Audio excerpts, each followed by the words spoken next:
This video was brought to you by the ILC.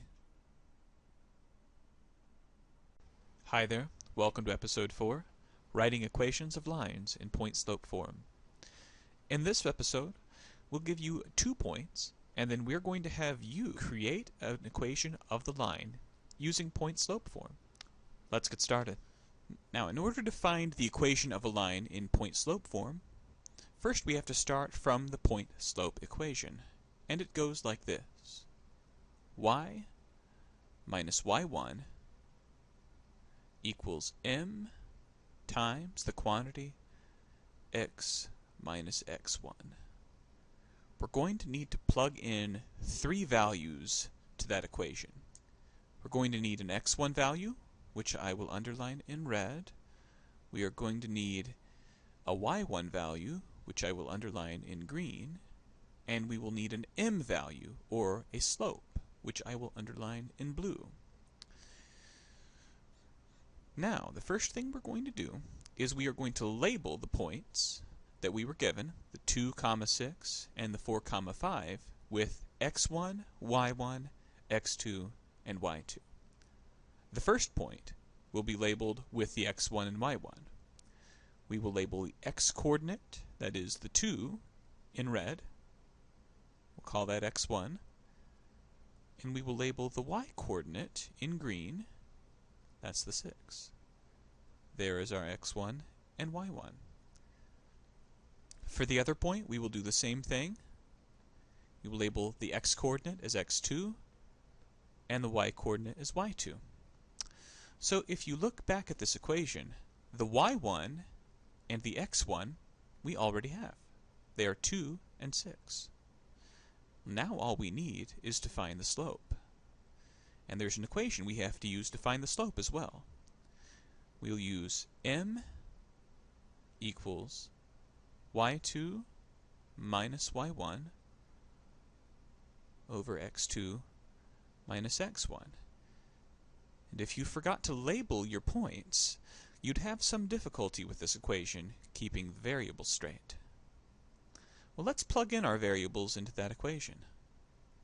So m is equal to y2 minus y1, that is 5 minus 6,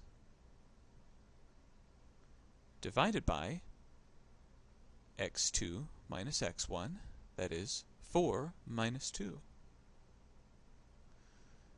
Well, 5 minus 6 is -1, and 4 minus 2 is 2. So our slope is -1/2, and I will circle that in blue. So now we have all 3 of the pieces of our puzzle, the m, the x1, and the y1. So now let's rewrite the equation that we had previously. Y minus y1 equals m x minus x1. Except for now, let us replace the y1 with the number that y1 is. The y1 was in green, so I will write it in green again. The y1 is 6. And the m is the number that was circled in blue, so I will continue using blue. That's -1/2.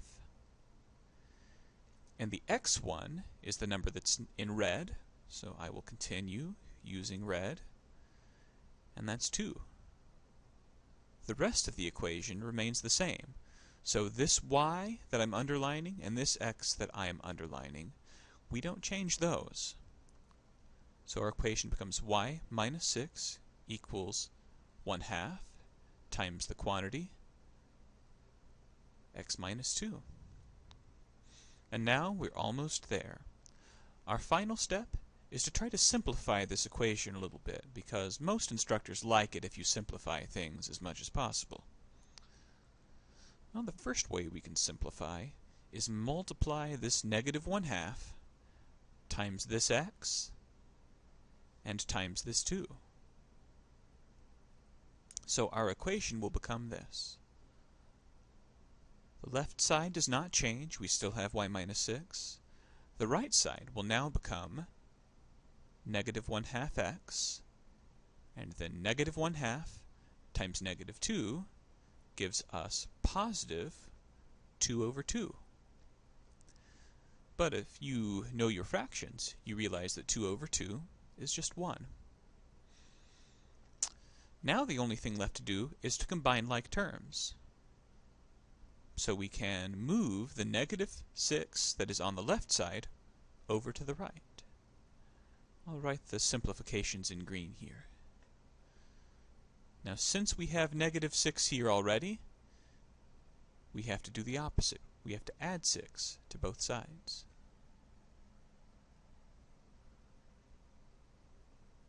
So the negative 6 and the plus 6 cancel out, and our final equation is y equals negative 1/2 x, and then positive 1 plus 6 gives us plus 7.